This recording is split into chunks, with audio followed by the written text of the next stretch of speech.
Browser सिर्फ web page को दिखाने का काम नहीं करता, उसके पास विंडो, हिस्ट्री, लोकेशन और नेविगेशन जैसे कई शक्तियां होती हैं। लेकिन अधिकतर बिगिनर इन फीचर को इग्नोर कर देते हैं, जिस वजह से ब्राउज़र कैपेबिलिटीज़ का पूरा फ़ायदा नहीं मिल पाता। आज हम ब्राउज़र की हिडन पावर को एक्सप्लोर करेंगे।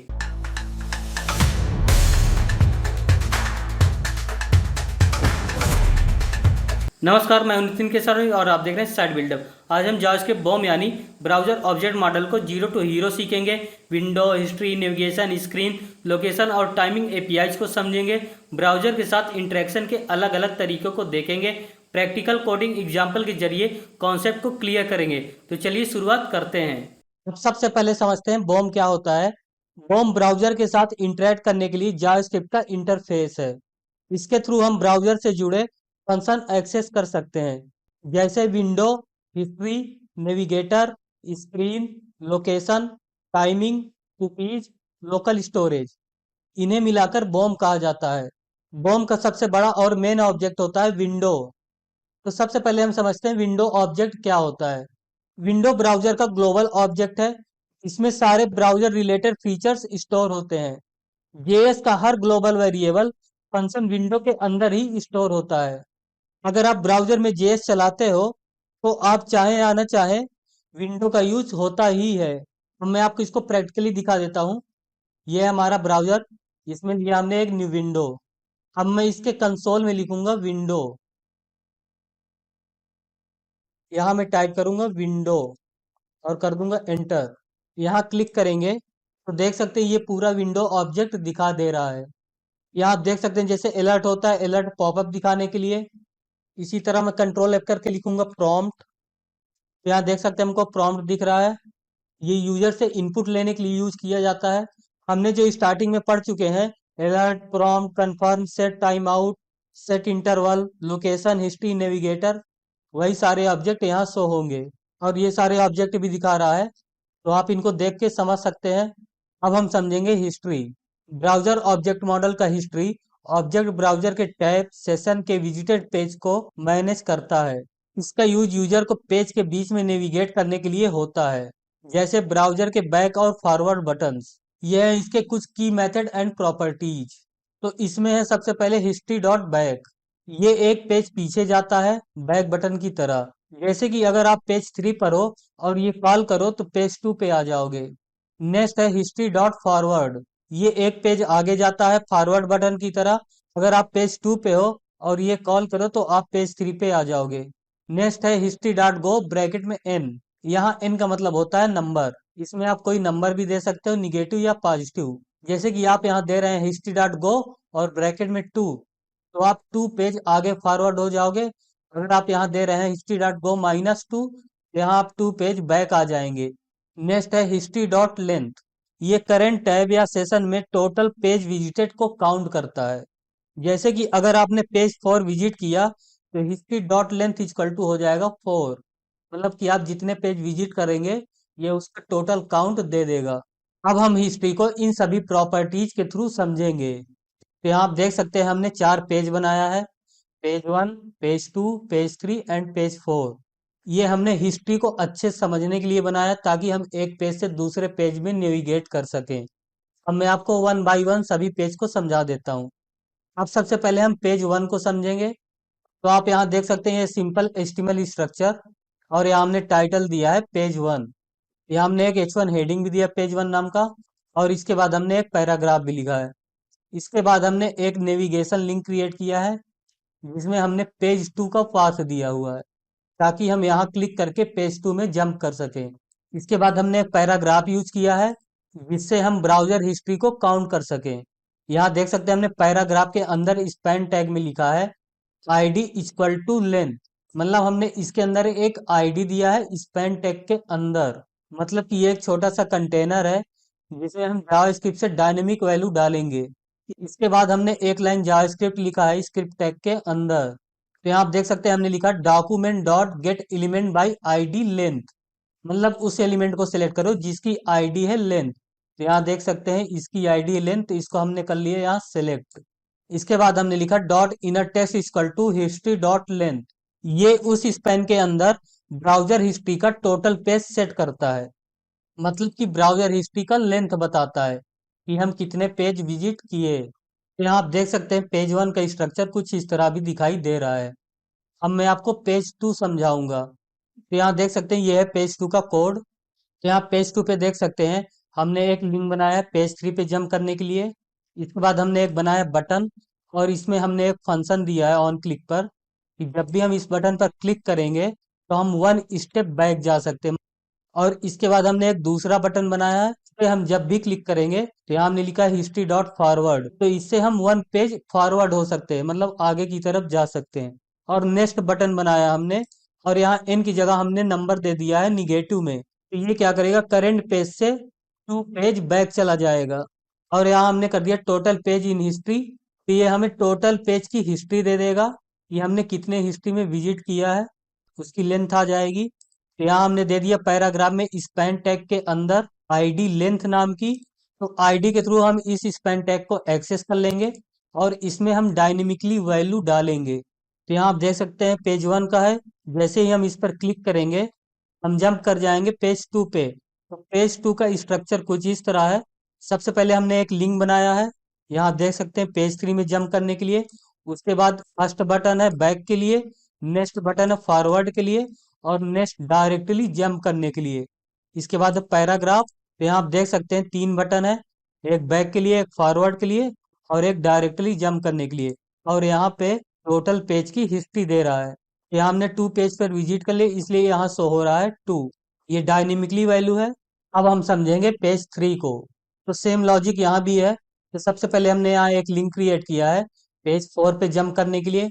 उसके बाद एक बैक बटन बनाया हमने, उसके बाद एक फॉरवर्ड बटन बनाया हमने, और इसके बाद एक एंड बटन बनाया, मतलब डायरेक्टली जंप करने के लिए। और इसी तरह एक पैराग्राफ है जो कि हमें टोटल लेंथ प्रोवाइड करेगा। तो इसका हम आउटपुट देख लेते हैं। तो हम यहाँ पे डायरेक्ट आ जाएंगे पेज थ्री पे, गो टू पेज थ्री। तो ये पेज थ्री का स्ट्रक्चर है कुछ इस तरह से। अब हम पेज फोर को भी देख लेते हैं। तो पेज फोर पे भी सेम चीजें हुई है। पेज फोर पे हमने नेविगेशन लिंक नहीं बनाया है, सिर्फ बटन है back forward and N step. तो यहाँ हम पेज फोर पे भी आ जाएंगे क्योंकि पेज थ्री पे ऑलरेडी हमने एक नेविगेशन लिंक बनाया था पेज फोर पे जाने के लिए। तो हम यहाँ क्लिक करके पेज फोर पे आ जाएंगे। पेज फोर का स्ट्रक्चर कुछ इस तरह से है। अब इस बटन पर हम क्लिक करके देखेंगे कि ये वर्क कर रहा है या नहीं। अगर हम यहाँ क्लिक करेंगे गो वन पेज फॉरवर्ड, तो ये काम नहीं करेगा क्योंकि इसके आगे हमने पेज नहीं बनाया है। अगर हम यहाँ क्लिक करेंगे गो वन पेज बैक, तो ये वर्क करेगा। ये देख सकते हैं हम पेज थ्री पे आ गए हैं। अगर हम वन टाइम फिर से प्रेस करेंगे गो वन पेज बैक पे, तो हम आ जाएंगे पेज टू पे। और इसी तरह वन टाइम और प्रेस करने पर हम पेज वन पे भी आ जाएंगे। अगर हम यहाँ क्लिक करेंगे गो टू पेज टू, हम आ जाएंगे पेज टू पे। यहाँ आप देख सकते हैं अभी हम हैं पेज थ्री पे। जैसे ही मैं इस पर क्लिक करूंगा गो वन पेज फॉरवर्ड, हम पेज फोर पे आ जाएंगे। ये देख सकते हैं हम आ गए पेज फोर पे। अब मैं फिर से आ जाता हूँ पेज वन पे। यहाँ मैं थ्री टाइम क्लिक करूंगा, अभी आप देख सकते हैं हमें पेज टू पे। अब जैसे ही मैं यहाँ पर क्लिक करूंगा हम आ जाएंगे पेज वन पे। तो ये देख सकते हैं हम आ गए पेज वन पे। और आप देख सकते हैं यहाँ हमें पेज की हिस्ट्री टोटल काउंट करके दिखा रहा है। तो इस तरह से डोम हिस्ट्री वर्क करता है। अब हम समझते हैं जावास्क्रिप्ट बॉम स्क्रीन ऑब्जेक्ट। कभी सोचा है जब आप वेबसाइट खोलते हो तो ब्राउजर को कैसे पता चलता है कि आपकी स्क्रीन की विड्थ, हाइट, कलर, डेप्थ क्या है? ये सब इंफॉर्मेशन स्क्रीन ऑब्जेक्ट के थ्रू मिलती है। तो चलो इसको स्टेप बाय स्टेप समझते हैं सिंपल एग्जांपल के साथ। सबसे पहले हम बॉम स्क्रीन की कुछ प्रॉपर्टीज के बारे में जान लेते हैं। देख सकते हैं ये है बॉम स्क्रीन की कुछ प्रॉपर्टीज। तो इसमें है सबसे पहले स्क्रीन डॉट विड्थ, ये हमें स्क्रीन की टोटल विड्थ बताती है पिक्सल में। नेक्स्ट है स्क्रीन डॉट हाइट, ये हमें स्क्रीन की टोटल हाइट बताता है पिक्सल में। नेक्स्ट है स्क्रीन डॉट एवाइल विड्थ, ये हमें स्क्रीन की टोटल विड्थ बताती है लेकिन इसमें टास्क बार इंक्लूड नहीं होता। नेक्स्ट है स्क्रीन डॉट एवाइल हाइट, ये हमें स्क्रीन की टोटल हाइट बताती है बिना टास्क बार इंक्लूड किए। नेक्स्ट है स्क्रीन डॉट कलर डेप्थ, ये हमें स्क्रीन का नंबर ऑफ कलर बताता है जो कि डिस्प्ले हो सकता है। नेक्स्ट है स्क्रीन डॉट पिक्सल डेप्थ, ये हमें ईच पिक्सल का डेप्थ बताता है। अब इसको हम प्रैक्टिकली देखेंगे। यहाँ देख सकते हैं हमने विंडो और स्क्रीन साइज का कोड लिखा हुआ है और इस कोड में हमने सभी प्रॉपर्टीज का यूज किया हुआ है। अब इसको हम समझते हैं। तो यहाँ देख सकते हैं हमने एक पैराग्राफ बनाया है, स्क्रीन की टोटल विड्थ देगा। तो हमने पैराग्राफ के अंदर लिखा है स्क्रीन विड्थ, ये एज इट इज प्रिंट हो जाएगा। इसके बाद हमने लिखा है इस पैन टैग के अंदर IDSW। डब्ल्यू का मतलब होता है स्क्रीन विड्थ, और इसके बाद प्रिंट हो जाएगा as it is width of the screen in pixel.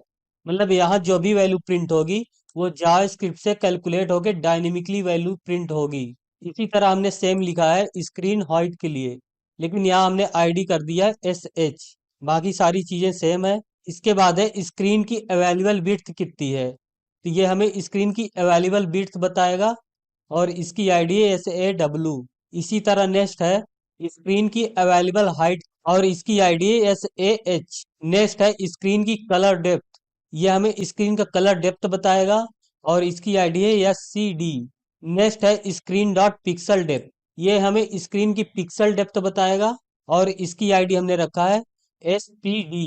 यहाँ हमने विंडो प्रॉपर्टीज का भी यूज किया है ताकि आपको समझ में आ सके कि जैसे हम विंडो रिसाइज करेंगे इसकी साइज इंक्रीज या डिक्रीज होगी। तो आप देख सकते हैं हमने यहाँ लिखा है स्क्रीन के लिए, और यहाँ हमने सेम कर दिया है विंडो के लिए। तो स्क्रीन की जगह हमने कर दिया विंडो। विंडो और स्क्रीन में फर्क है, अभी आप समझ जाएंगे। तो ये विंडो की इनर डेप्थ बताएगा, तो इसकी आईडी है WW, और ये विंडो की इनर हाइट बताएगा, और इसकी आईडी हमने रखा है WH। अब हम आ जाते हैं जावास्क्रिप्ट में। तो सबसे पहले हमने एक फंक्शन बनाया है डेट नाम का, और इसके बाद हमने गेट एलिमेंट बाय आईडी का यूज करके यहाँ सभी आईडी को एक्सेस कर लिया है। ये विंडो प्रॉपर्टी के लिए है। तो हमने यहाँ लिखा है document dot get element by IDSW, मतलब हमने इस आईडी को एक्सेस किया है, और इसके इनर टेक्स्ट में जो भी स्क्रीन की विड्थ होगी वो यहाँ पे शो होगा। इसी तरह हमने सभी आईडी को एक्सेस कर लिया है, और इन सब की प्रॉपर्टी हमने यहाँ लिख दिया है इनर टेक्स्ट में। स्क्रीन डॉट विड्थ, यहाँ से ये बताएगा स्क्रीन की विड्थ। स्क्रीन डॉट हाइट, ये हाइट बता देगा। Available width, colour depth, pixel, available height, यहाँ से ये विंडो की इनर विड्थ बताएगा, ये विंडो का इनर हाइट बताएगा। इसके बाद हमने फंक्शन को यहाँ कॉल कर लिया है, और इसके बाद हमने लिखा window dot on resize equal to update. तो जैसे ही विंडो को रिसाइज करेंगे उसकी हमें अपडेटेड वैल्यू मिलती रहेगी। अब हम इसका देखते हैं आउटपुट। तो यहाँ देख सकते हैं स्क्रीन की विड्थ है 1536, और स्क्रीन की हाइट है 864, और इसकी अवेलेबल विड्थ है, स्क्रीन की विड्थ है उतनी ही अवेलेबल विड्थ है। ये 816 इसलिए है क्योंकि इसने टास्क बार को एक्सक्लूड कर दिया है। यहाँ टास्क बार के साथ है, यहाँ बिना टास्क बार के है। स्क्रीन का कलर डेप्थ है 24, मतलब स्क्रीन में 24 कलर डिस्प्ले होंगे, और स्क्रीन की पिक्सल डेप्थ है 24।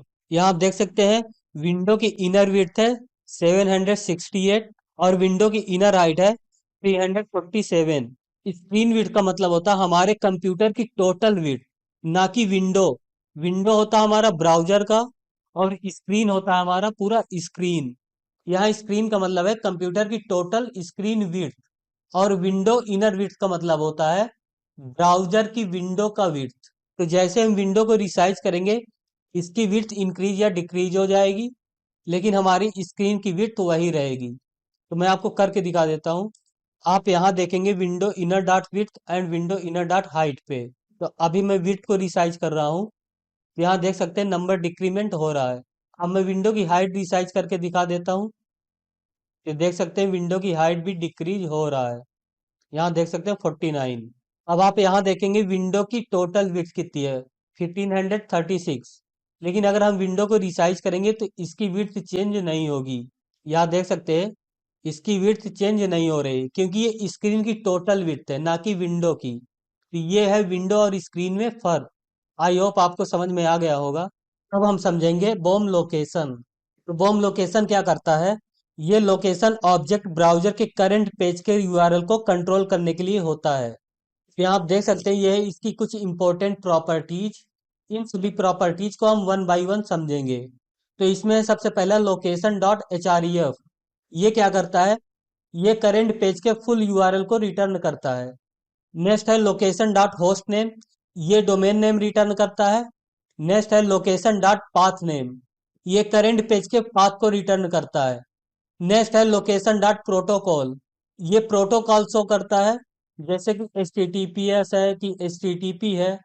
नेक्स्ट है लोकेशन डॉट पोर्ट, ये पोर्ट नंबर बताता है अगर डिफाइंड है तो।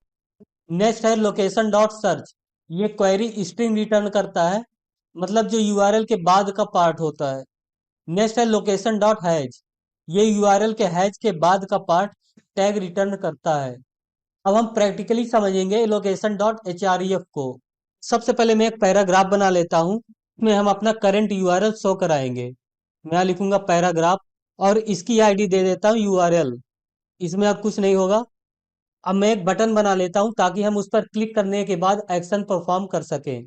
मैं यहाँ लिखूंगा बटन और इसमें लिखूंगा ऑन क्लिक, और यहाँ ऑन क्लिक में एक फंक्शन दे देता हूँ गो टू। बटन का नाम होगा क्लिक मी। अब हम जावास्क्रिप्ट के थ्रू करंट यूआरएल को फाइंड करेंगे। तो यहाँ लिखूंगा मैं स्क्रिप्ट टैग के अंदर सबसे पहले लिखूंगा document dot get element by ID, और आईडी है हमारा यूआरएल, तो यहाँ लिख देंगे यूआरएल। इसके बाद हम लिखेंगे इनर टेक्स्ट इक्वल्स टू, यहाँ first property location dot H तो हम यहाँ कर देंगे लोकेशन डॉट एच इतना लिखते ही हमें इस पैराग्राफ में हमारा करंट लोकेशन शो हो जाएगा। मैं रन करके आपको दिखा देता हूँ। तो यहाँ देख सकते हैं हमारा करंट लोकेशन शो हो रहा है, जो कि यहाँ है। और अभी एक बटन दिख रहा है क्लिक मी। अभी अगर हम इस पर क्लिक करेंगे तो कुछ भी नहीं होगा। अब मैं चाहता हूँ कि इस बटन पर क्लिक करूँ, कोई दूसरा यूआरएल रिडायरेक्ट हो जाए। तो इसके लिए मैं यहाँ लिखूंगा फंक्शन, और हमने फंक्शन बनाया ऑन क्लिक पर गो टू नाम का, और इसके अंदर मैं लिख दूंगा location dot H equals to. अब हम जिस भी वेबसाइट पर रिडायरेक्ट होना चाहते हैं उस वेबसाइट का पाथ दे देंगे यहाँ पे। तो यहाँ से मैं ओपन कर लेता हूँ यूट्यूब को, और इसका पाथ हम कर लेंगे कॉपी, और यहाँ कर देंगे पेस्ट। बस इतना सा ही कोड है। अब मैं इस बटन पर क्लिक करके आपको दिखा देता हूँ। मैं यहाँ पर क्लिक करूंगा तो हम youtube.com पर रिडायरेक्ट हो जाएंगे। अब हम नेक्स्ट देखेंगे लोकेशन डॉट होस्ट नेम। ये डोमेन नेम रिटर्न करता है, जैसे कि google.com। तो यहाँ से मैं ये फंक्शन हटा देता हूँ, इसकी ज़रूरत नहीं हमको। और ये बटन भी हटा देता हूँ। यहाँ से हम कॉपी कर लेंगे और हम यहाँ लिख देंगे लोकेशन डॉट होस्ट नेम। तो यहाँ देख सकते हैं हमको होस्ट नेम मिल रहा है 127001। नेक्स्ट है लोकेशन डॉट पाथ नेम। तो यहाँ हम होस्ट नेम की जगह कर देंगे पाथ नेम, तो हमें इसका पाथ नेम मिल जाएगा, मतलब डोमेन के जस्ट बाद वाला इंडेक्स डॉट एचटीएमएल। नेक्स्ट है लोकेशन डॉट प्रोटोकॉल। ये प्रोटोकॉल शो करता है, जैसे HTTPS है या HTTP। तो हम यहाँ कर देंगे प्रोटोकॉल। तो आप यहाँ देख सकते हैं आउटपुट, ये है HTTP। नेक्स्ट है लोकेशन डॉट पोर्ट। तो ये पोर्ट नंबर शो करेगा, तो मैं यहाँ कर देता हूँ पोर्ट। तो यहाँ देख सकते हैं पोर्ट नंबर है 5500, जो कि ये है। अब हम समझेंगे लोकेशन डॉट सर्च। तो हमने यहाँ कर दिया है इनर एचटीएमएल के बाद। यहाँ देख सकते हैं हमने एक क्वेरी नाम का वेरिएबल बनाया है, और इसके अंदर हमने लिख दिया है लोकेशन डॉट सर्च। अब हम क्वेरी को डायरेक्ट यहाँ लिख सकते हैं, ठीक है। तो हमने यहाँ लोकेशन डॉट सर्च की जगह लिख दिया क्वेरी। ये एज इट इज प्रिंट हो जाएगा, और हमने कॉन्कैटिनेट करके लिख दिया क्वेरी। तो अगर इसका आउटपुट देखेंगे तो अभी कुछ इस तरह से आउटपुट दिखेगा, ओनली क्वेरी स्ट्रिंग। तो यहाँ देख सकते हैं लोकेशन डॉट सर्च का मतलब होता है क्वेरी स्ट्रिंग, मतलब यूआरएल के बाद जो टर्नरी ऑपरेटर का बाद का पार्ट होता है वो प्रिंट होता है। तो यहाँ देख सकते हैं अभी यूआरएल में कोई भी टर्नरी ऑपरेटर नहीं है, तो इसलिए अभी ये ब्लैंक दिख रहा है। तो हम यहाँ खुद से लिखेंगे। तो यहाँ मैं कर देता हूँ टर्नरी ऑपरेटर के बाद नेम इक्वल टू नितिन, और एंड ऑपरेटर के बाद मैं लिखूंगा एज इक्वल टू 25। इतना लिखने के बाद जैसे ही मैं इंटर करूंगा, यहाँ हमें पाथ नेम मिल जाएगा। तो यहाँ देख सकते हैं इस टर्नरी के बाद का जो भी है प्रिंट हो गया है, इसके पहले का प्रिंट नहीं हुआ। तो ये होता है लोकेशन डॉट सर्च। नेक्स्ट है लोकेशन डॉट हैज। ये यूआरएल के हैज के बाद का पार्ट रिटर्न करता है। यहाँ देख सकते हैं ये है हमारा पुराना कोड, हमें इससे भी मतलब नहीं है। मैं इन सबको कर देता हूँ कट, इसको भी हटा देता हूँ। तो अभी देख सकते हैं यहाँ कुछ भी प्रिंट नहीं हो रहा है। अब हमें चाहिए यूआरएल के जस्ट बाद हैज वाला पार्ट, तो इसमें नहीं है, तो मैं यहाँ लिख देता हूँ हैज कॉन्टैक्ट, और कर देता हूँ इंटर। अभी भी देख सकते हैं कुछ भी नहीं दिख रहा है। अब मैं आऊँगा कंसोल पर। अब मैं यहाँ लिखूंगा लोकेशन डॉट हैज। तो जैसे ही मैं लोकेशन डॉट हैज लिखूंगा आपको हैज वाला पार्ट मिल जाएगा। तो यहाँ देख सकते हैं हमको मिल गया है हैज कॉन्टैक्ट। दोस्तों अब हम बात करेंगे बॉम टाइमिंग फंक्शन की। टाइमिंग फंक्शन क्या होता है? जावा स्क्रिप्ट में हम कोड को कितनी देर बाद रन करवाना चाहते हैं। जैसे कि आप वेबसाइट में कोई पॉपअप यूज करना चाहते हैं और विंडो लोड होने के आप कितनी देर बाद पॉपअप शो कराना चाहते हैं, वो होगा टाइमिंग फंक्शन के थ्रू। जैसे कि आप काउंटर बनाना चाहते हैं, तो आप चाहते हैं कि हमारा नंबर हर 1 सेकंड में इंक्रीमेंट हो। ये सारे काम बॉम के टाइमिंग फंक्शन से कंट्रोल होते हैं। इससे आप टाइमर लगा सकते हो, अलार्म लगा सकते हो, बार बार चलने वाला काउंटर बना सकते हो। इसके 3 मेन फंक्शन होते हैं। फर्स्ट है सेट टाइम आउट। ये कोड को डिले कराने के लिए यूज किया जाता है। सेकंड है सेट इंटरवल। ये कोड को बार बार चलाने के लिए किया जाता है। थर्ड है क्लियर टाइम आउट, या इसको क्लियर इंटरवल भी बोल सकते हैं। ये टाइमर को बंद करने के लिए किया जाता है। अब हम एक ही कोड के थ्रू इन तीनों फंक्शन को समझेंगे। तो यहाँ सबसे पहले मैं एक हेडिंग लिखूंगा H2 में। यहाँ मैं लिखूंगा बॉम टाइमिंग फंक्शन। अब सबसे पहले हम तीनों फंक्शन के लिए अलग अलग बटन बनाएंगे। तो मैं यहाँ लिखूंगा बटन, और हम कर देंगे बटन को क्लोज। बटन का नाम होगा शो आफ्टर डिले, और ब्रैकेट में मैं कर देता हूँ सेट टाइम आउट, ताकि आपको समझने में आसानी हो कि ये सेट टाइम आउट के थ्रू बनाया गया है। मैं इसको कर लूंगा कॉपी और 2 टाइम पेस्ट। इसका नाम मैं रख दूंगा स्टार्ट काउंटर, और ब्रैकेट में हो जाएगा सेट इंटरवल, और इसका नाम होगा स्टॉप काउंटर, और ब्रैकेट में मैं कर दूंगा क्लियर इंटरवल। अब इन बटन के अंदर मैं ऑन क्लिक फंक्शन यूज करूंगा। तो मैं यहाँ लिखूंगा ऑन क्लिक, और फंक्शन का नाम होगा शो मैसेज। इसके अंदर हम यूज करेंगे ऑन क्लिक, और इस फंक्शन का नाम होगा स्टार्ट काउंटर। इसके अंदर भी यूज करेंगे हम ऑन क्लिक। मैं लिखूंगा ऑन क्लिक, और इस फंक्शन का नाम होगा स्टॉप काउंटर। ऑन क्लिक का मतलब होता है जब हम बटन पर क्लिक करेंगे तब ये फंक्शन चलेगा। अब हम लिखेंगे जावास्क्रिप्ट का कोड। तो यहाँ मैं लिखूंगा स्क्रिप्ट टैग के अंदर। तो सबसे पहले मैं एक ग्लोबल इंटरवल वेरिएबल बना लेता हूँ। तो मैं यहाँ लिखूंगा लेट इंटरवल आईडी। एक दूसरा वेरिएबल बना लेता हूँ काउंट नाम का। तो यहाँ लिखूंगा लेट काउंट इक्वल्स टू 0। इससे क्या होगा कि हमारा काउंटर 0 से स्टार्ट होगा। अब मैं सबसे पहले फंक्शन बनाऊंगा सेट टाइम आउट के लिए। तो यहाँ मैं कमेंट में लिखूंगा सेट टाइम आउट। अब मैं यहाँ लिखूंगा फंक्शन। यहाँ आप देख सकते हैं फंक्शन नेम है हमारा शो मैसेज।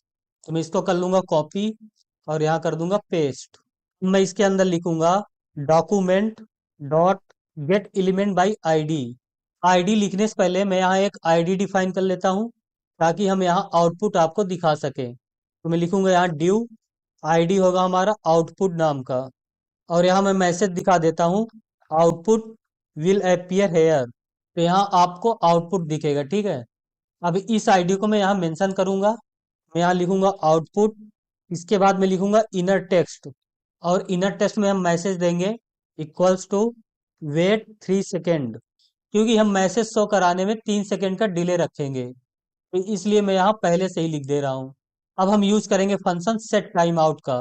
हम शो मैसेज फंक्शन के अंदर ही set time out function use करेंगे। यहाँ लिखूंगा मैं सेट टाइम आउट। हम बनाएंगे एरो फंक्शन। तो मैं इसके अंदर कर देता हूँ एरो, और हम यहाँ यूज करेंगे सेमी कॉलन का। अब हमें ये भी बताना है कि 3 सेकेंड कंप्लीट हो गए, तो हम उसके लिए एक दूसरा मैसेज शो कराएंगे।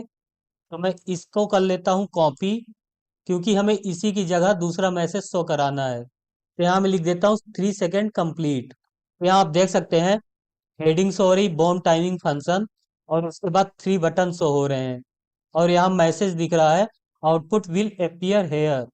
तो जैसे हम इस बटन पर क्लिक करेंगे, तो मैं आपको क्लिक करके दिखा देता हूँ।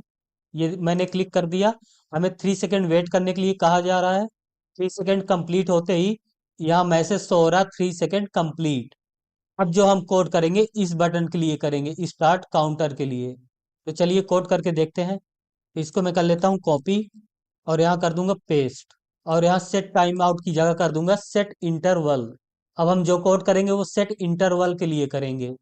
हमें किस तरह का एक्शन परफॉर्म करना है इस कोड के अंदर हम लिखेंगे। तो यहाँ देख सकते हैं हमने ग्लोबल वेरिएबल बनाया है काउंट इक्वल टू 0 नाम का। इसके अंदर हम सेट इंटरवल यूज करेंगे। कहने का मतलब हम काउंटर बना रहे हैं। तो मैं यहाँ लिखूंगा फंक्शन, और फंक्शन नेम है हमारा स्टार्ट काउंटर। इसको मैं कर लूंगा कॉपी, और यहाँ कर दूंगा पेस्ट। यहाँ हम काउंट की वैल्यू कर रहे हैं 0, और हमने यहाँ यूज किया ग्लोबल वेरिएबल इंटरवल आईडी। इसको मैं कर लेता हूँ कॉपी और यहाँ कर दूंगा पेस्ट इक्वल्स टू। अब इंटरवल सेट करने के लिए हम लिखेंगे सेट इंटरवल। अब इसके अंदर हम यूज करेंगे एरो फंक्शन का, यहाँ यूज करेंगे सेमी कॉलन।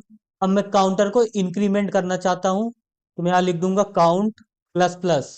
अब मैं काउंटर को शो कराना चाहता हूँ कि जैसे जैसे इंक्रीमेंट हो वो हमें दिखाई दे। तो इसके लिए मैं यहाँ लिखूंगा document dot get element by ID. और हम मैसेज कहाँ शो कराना चाहते हैं, आउटपुट में। यहाँ देख सकते हैं हमने एक डिव कंटेनर बनाया और इसकी आईडी है आउटपुट। तो सभी मैसेज हम यही शो कराएंगे, तो इसलिए मैं इस आईडी को एक्सेस कर रहा हूँ। आईडी में मैं लिख दूंगा आउटपुट। इसके बाद मैं लिखूंगा इनर टेक्स्ट इक्वल्स टू। सबसे पहले लिखूंगा काउंटर, ये एज इट इज प्रिंट हो जाएगा। और यहाँ कॉन्कैटिनेट करके लिख दूंगा काउंट, ये एज इट इज प्रिंट हो जाएगा। और यहाँ काउंट की वैल्यू प्रिंट होगी। जैसे जैसे इंक्रीमेंट होगा वैसे वैसे हमें यहाँ शो होगा। हम इंक्रीमेंट चाहते हैं कि एक एक सेकंड बाद हो, तो इसके लिए हम यूज करेंगे यहाँ। तो मैं यहाँ लिखूंगा टाइम 1 सेकेंड, मतलब 1000 मिली सेकेंड। तो इससे क्या होगा, हमारे काउंटर के नंबर एक एक सेकेंड बाद इंक्रीमेंट होंगे। अब मैं आपको आउटपुट दिखा देता हूँ। तो अब मैं इस स्टार्ट काउंटर बटन पर क्लिक करूंगा, तो यहाँ देख सकते हैं काउंटर हमारा स्टार्ट हो चुका है। और ये एक एक सेकंड बाद इंक्रीमेंट भी हो रहा है। ये ऑटोमेटिकली स्टॉप नहीं होगा। जब तक कि हम स्टॉप इंटरवल का कोड नहीं लगाएंगे तब तक ये काउंटर हमारा चलता ही रहेगा। अब हम कोड करेंगे स्टॉप काउंटर के लिए, मतलब इस थर्ड वाले बटन के लिए। तो यहाँ मैं लिख देता हूँ क्लियर इंटरवल। सबसे पहले हम फंक्शन लिखेंगे और फंक्शन का नाम होगा, हमने इस बटन पर लिखा स्टॉप काउंटर। मैं यहाँ कर दूंगा पेस्ट और इसके बाद मैं यहाँ लिखूंगा क्लियर इंटरवल। और इसके अंदर मैं वेरिएबल दे दूंगा इंटरवल आईडी। इससे क्या होगा, हमारे इस आईडी को ये क्लियर कर देगा, मतलब स्टॉप हो जाएगी। और इसके जस्ट बाद मैं यहाँ एक मैसेज लिखूंगा document dot right document dot get element by ID. ID हम देंगे आउटपुट ताकि यहाँ मैसेज शो करा सकें। और यहाँ लिखूंगा मैं इनर टेक्स्ट इक्वल्स टू। और यहाँ मैसेज दे दूंगा काउंटर स्टॉप्ड। अब फिर से मैं आपको तीनों बटन में क्लिक करके दिखा देता हूँ। तो सबसे पहले हम क्लिक करेंगे शो आफ्टर डिले में। तो यहाँ देख सकते हैं 3 सेकंड का डिले है। 3 सेकंड के क्लियर होने के बाद हमें मैसेज आता है 3 सेकंड कंप्लीट। अब हम क्लिक करेंगे स्टार्ट काउंटर बटन पर। यहाँ देख सकते हैं हमारा काउंटर स्टार्ट हो चुका है। अब हमें इसको स्टॉप करना है, तो हम क्लिक करेंगे स्टॉप काउंटर बटन पर। तो यहाँ देख सकते हैं जैसे ही हमने क्लिक किया हमें मैसेज शो हो रहा है काउंटर स्टॉप्ड। आई होप आपको कोड समझ में आया होगा। अगर आपको कोई भी डाउट है तो आप प्लीज कमेंट सेक्शन में पूछ सकते हैं। दोस्तों अब हम समझेंगे कुकीज। सबसे पहले समझते हैं कुकीज क्या होता है। कुकीज ब्राउजर के अंदर छोटे डेटा फाइल्स होती हैं जो ब्राउजर की इनर इंफॉर्मेशन टेम्परेरी स्टोर करती हैं, जैसे यूजर नेम, थीम, टोकन या प्रेफरेंसेस। इस कोड में हम 3 बेसिक ऑपरेशंस कर रहे हैं, set cookies, get cookies and delete cookies. Set cookies मतलब होता है ब्राउजर में कुकीज क्रिएट करना। और गेट कुकीज का मतलब होता है सारी कुकीज को रीड करना। डिलीट कुकीज का मतलब होता है कुकीज को रिमूव कर देना। ये पूरे एग्जाम्पल हम बटन के थ्रू रन करने वाले हैं। तो चलिए इसको हम प्रैक्टिकली समझते हैं। तो सबसे पहले मैं एक हेडिंग बना लेता हूँ। यहाँ लिखूंगा H2 और इसको कर दूंगा क्लोज। यहाँ लिखूंगा बॉम कुकीज ट्यूटोरियल। अब सबसे पहले मैं 3 बटन्स बना लेता हूँ। पहला होगा सेट कुकीज के लिए, दूसरा गेट कुकीज के लिए और तीसरा होगा डिलीट कुकीज के लिए। तो मैं यहाँ लिखूंगा बटन और बटन में हम यूज करेंगे ऑन क्लिक फंक्शन। मैं यहाँ लिखूंगा ऑन क्लिक और बटन का नाम होगा सेट कुकीज। दूसरे वाले बटन में मैं कर देता हूँ गेट कुकीज और तीसरे वाले में मैं कर देता हूँ डिलीट कुकीज। इसका नाम होगा गेट और इसका नाम होगा डिलीट। ये हमारे 3 बटन बनकर रेडी हो चुके हैं। अब मैं एक पैराग्राफ बना लेता हूँ जहां हम मैसेज शो कराएंगे। तो मैं यहाँ लिखूंगा पैराग्राफ और इसकी आईडी दे देता हूँ आउटपुट।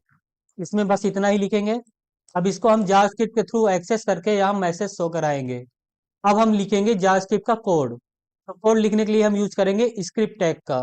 तो यहाँ मैं कमेंट कर देता हूँ part1 और ब्रैकेट में कर देता हूँ सेट कुकीज।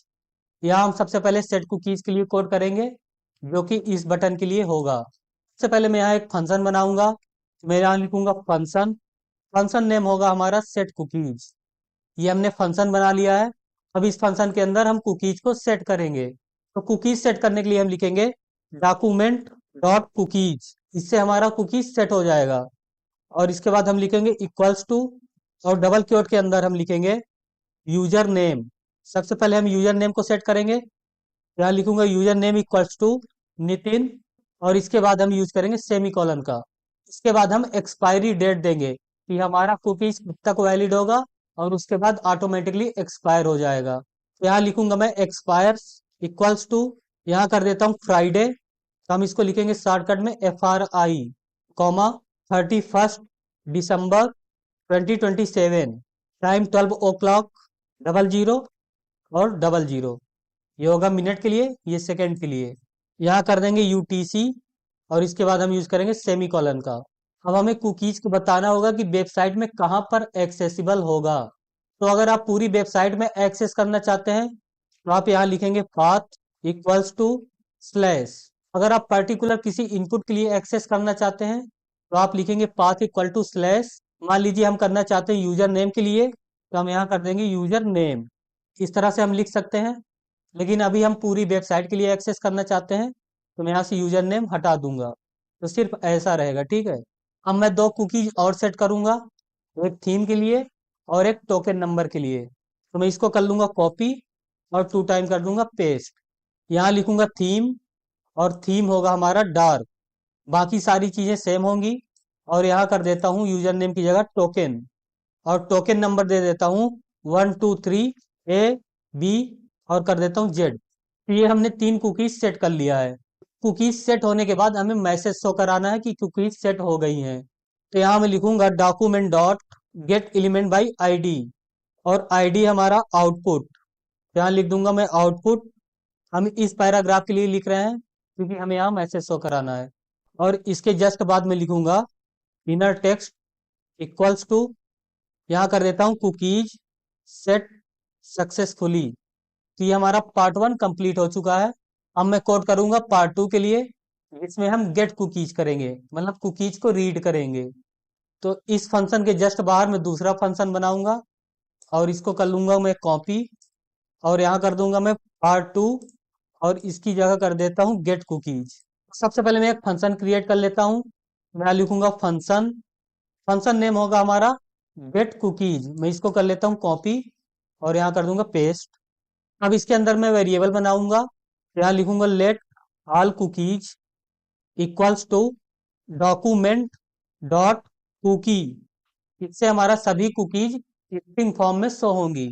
कुकीज हमने गेट कर लिया। अब हमें मैसेज शो कराना है, तो मैं यहाँ लिखूंगा document dot get element by ID। ID हमारा आउटपुट।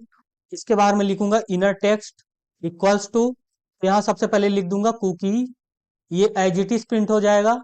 और यहाँ कॉन्कैटिनेट करके लिख दूंगा प्लस ऑल कुकीज, मतलब इस वेरिएबल को हम यहाँ लिख देंगे, ठीक है। तो ये हमने पार्ट 2 कंप्लीट कर लिया है। अब हम कोड करेंगे डिलीट कुकीज के लिए। तो इसको मैं कर लेता हूँ कॉपी, यहाँ लिखूंगा पार्ट 3 डिलीट कुकीज। यहाँ सबसे पहले एक फंक्शन बना लेते हैं। तो मैं लिखूंगा फंक्शन, फंक्शन नेम होगा हमारा। तो कुकीज डिलीट करने का एक रूल होता है, मैं कमेंट करके आपको बता देता हूँ। सबसे पहले हम कुकीज का नेम लिखते हैं। तो यहाँ लिख देता हूँ कुकी नेम, प्लस यहाँ कर देता हूँ सेट इन पास्ट डेट। तो ये होता है कुकी डिलीट करने का रूल्स। सबसे पहले हम कुकीज नेम लिखते हैं, और उसको पास्ट की डेट में सेट कर देते हैं, तो ये ऑटोमेटिकली डिलीट हो जाता है। तो कुकी नेम है हमारा document dot cookie, document dot cookies. मैं इसको कर लेता हूँ कॉपी, और यहाँ लिखूंगा इक्वल्स टू।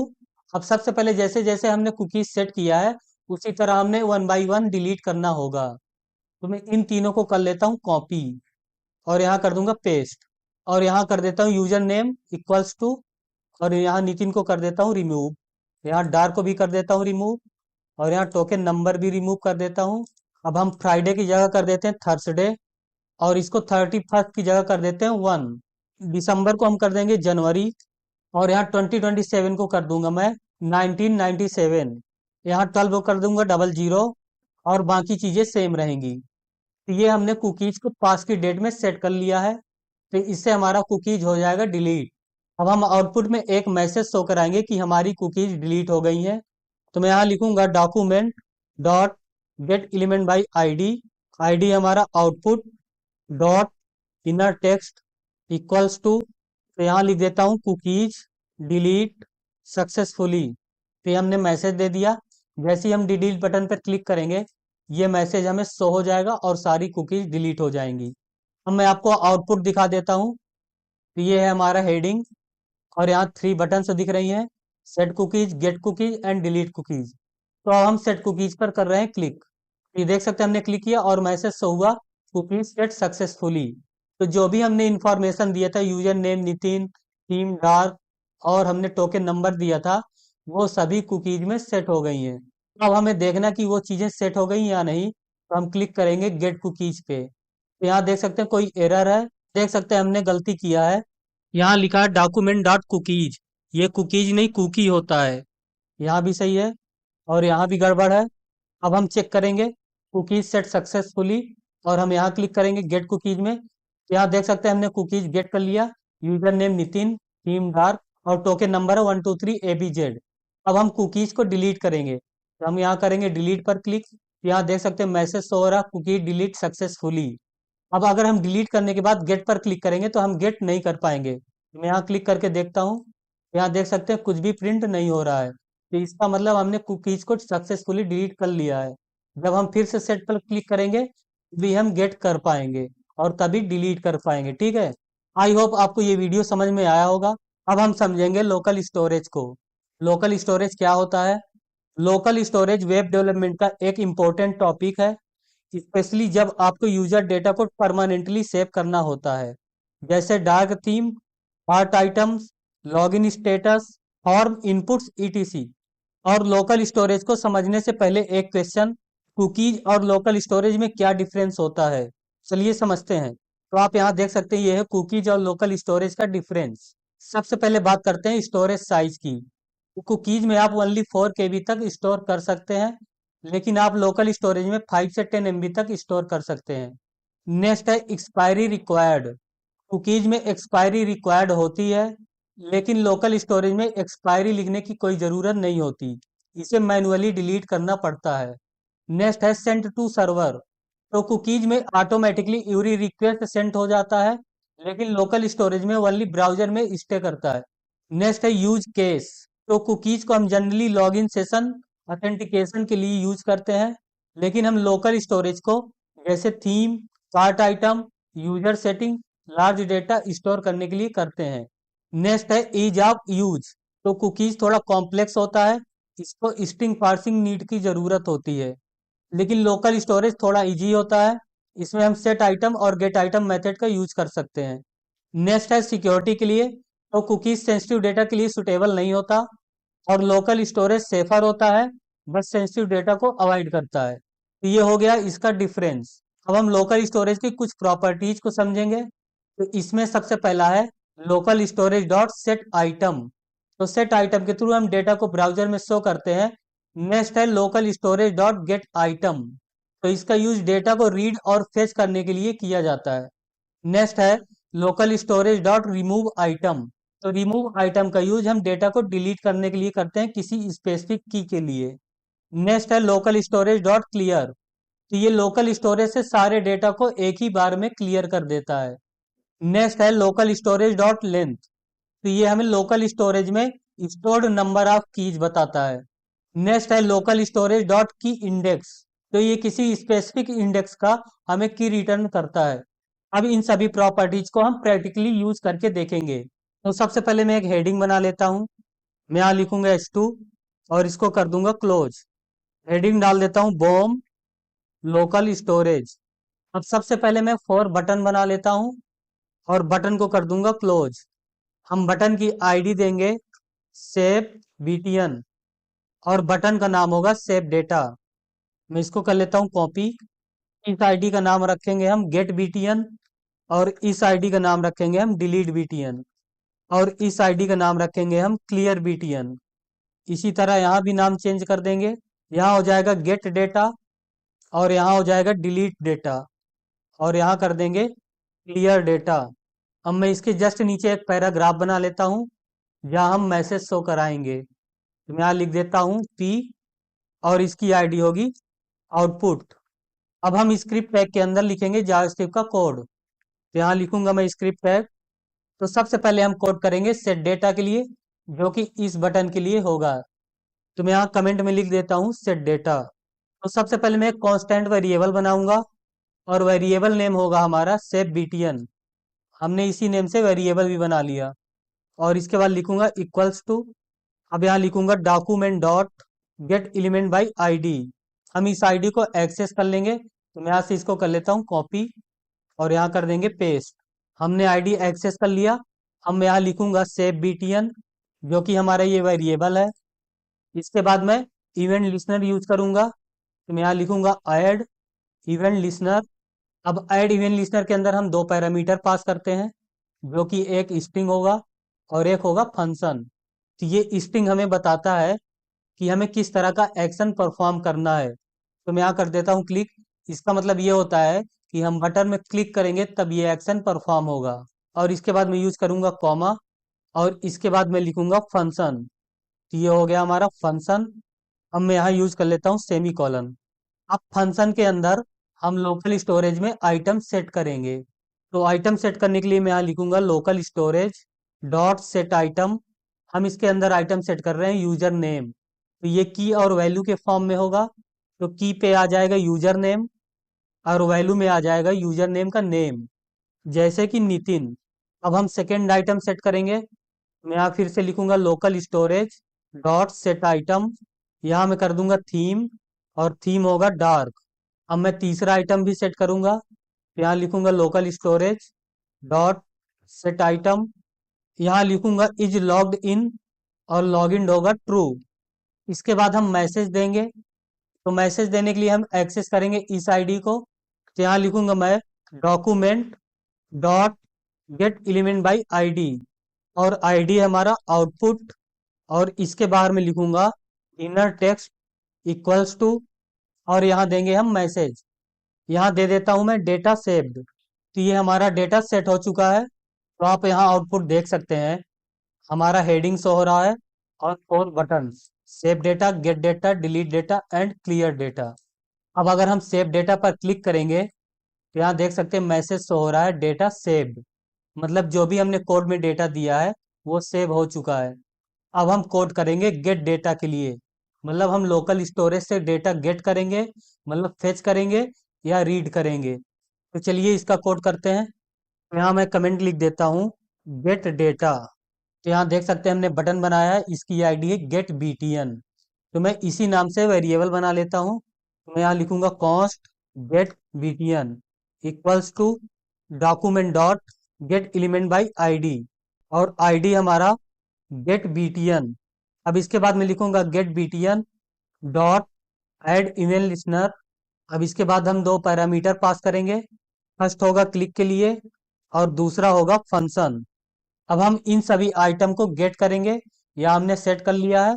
अब हम यहाँ करेंगे गेट।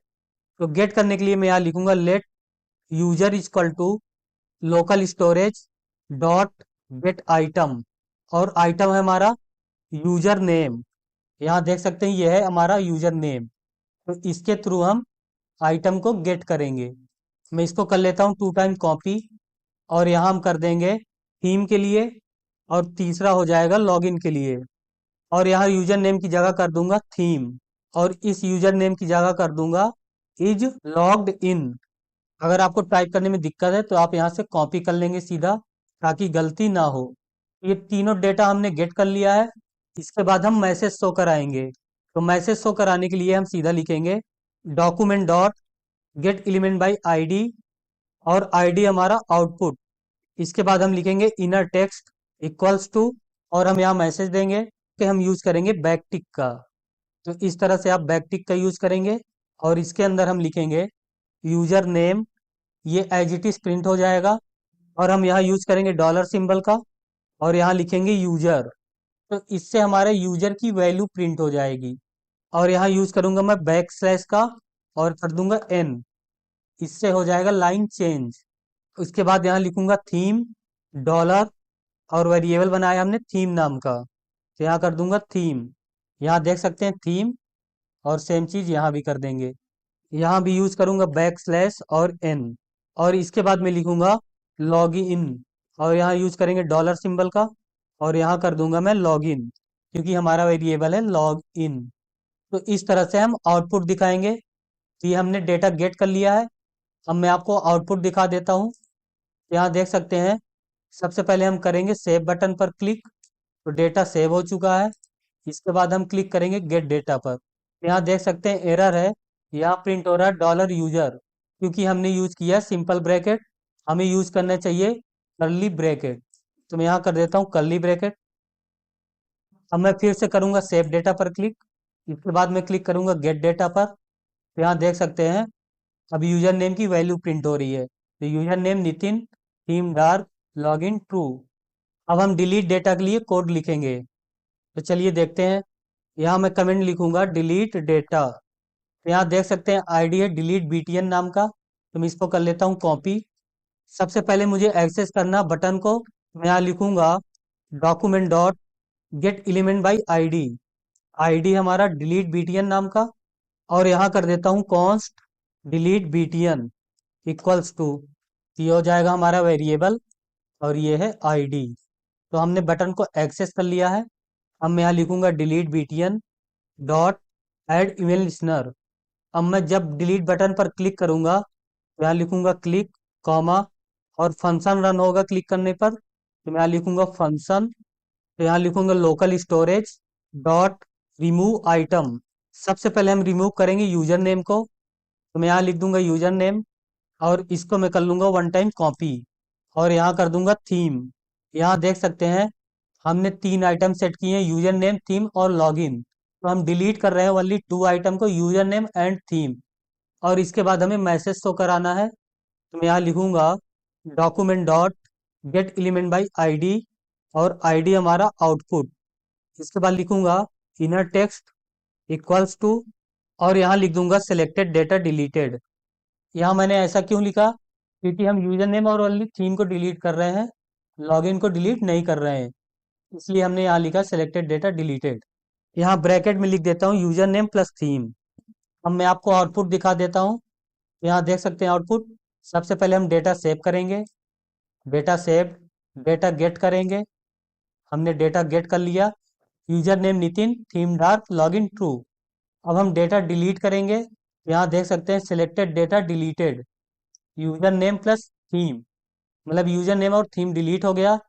अब अगर हम फिर से डेटा गेट करेंगे तो यहाँ देख सकते हैं यूजर नेम में आ रहा नल, थीम में आ रहा नल, और लॉगिन है ट्रू। मतलब यूजर नेम और थीम डिलीट हो गया, लेकिन लॉगिन में आ रहा ट्रू, लॉगिन डिलीट नहीं हुआ। अब हम कोड करेंगे क्लियर डेटा के लिए। तो इससे क्या होगा, ये सारे डेटा रिमूव हो जाएंगे। तो सबसे पहले मैं यहाँ एक कमेंट लिखूंगा क्लियर ऑल स्टोरेज डेटा। तो यहाँ देख सकते हैं हमने एक आईडी बनाया क्लियर बीटीएन नाम का। तो मैं इसको कर लेता हूँ कॉपी, और यहाँ लिखूंगा const clear BTN equals to document dot get element by ID, और आईडी में हम डाल देंगे क्लियर बीटीएन। इसके बाद मैं लिखूंगा clear BTN dot add email listener. सबसे पहले हम लिखेंगे क्लिक, कॉमा, फंक्शन, और इसके बाद मैं लिखूंगा लोकल स्टोरेज डॉट क्लियर। इससे क्या होगा, ये एक साथ सभी डेटा को डिलीट कर देगा। और इसके बाद मैं आउटपुट में मैसेज शो कराऊंगा। तो मैं यहाँ लिखूंगा document dot get element by ID, और यहाँ लिखूंगा output dot inner text equals to, और यहाँ मैसेज दे दूंगा local storage has been cleared. अब मैं आपको आउटपुट दिखा देता हूँ।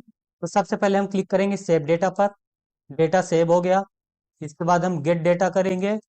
यहाँ देख सकते हैं user name Nitin, theme dark, और लॉगिन ट्रू। इसके बाद हम डिलीट करेंगे। तो यहाँ देख सकते हैं यूजर नेम और थीम डिलीट हो गया। अब हम फिर से गेट डेटा करेंगे तो हमें लॉगिन वाली ट्रू मिलेगा, बाकी चीज़ें नल हो गई। जब हम क्लियर डेटा पर क्लिक करेंगे तो यहाँ देख सकते हैं मैसेज आ रहा local storage has been cleared. अब इसके बाद हम फिर से गेट डेटा पर क्लिक करेंगे तो हमें तीनों चीज नल मिलेंगी। मतलब अब कोई भी डेटा लोकल स्टोरेज में नहीं है, इसीलिए तीनों वैल्यू हमें नल मिल रही है। इसके बाद अगर हम फिर से सेव डेटा पर क्लिक करेंगे तो हमें वापस से गेट डेटा कर सकते हैं। आई होप आपको ये वीडियो समझ में आया होगा। अगर आपको कोई भी डाउट है तो आप प्लीज़ कमेंट सेक्शन में पूछ सकते हैं। अब आपको ब्राउजर ऑब्जेक्ट मॉडल की मजबूत अंडरस्टैंडिंग मिल चुकी है। ब्राउजर एपीआईज का उपयोग करके कई एडवांस फीचर बनाए जा सकते हैं। हर ऑब्जेक्ट को अलग अलग टेस्ट करके जरूर देखें, यही प्रैक्टिस आपको एक्सपर्ट लेवल तक ले जाएगी। तो मिलते हैं नेक्स्ट जावास्क्रिप्ट ट्यूटोरियल के साथ।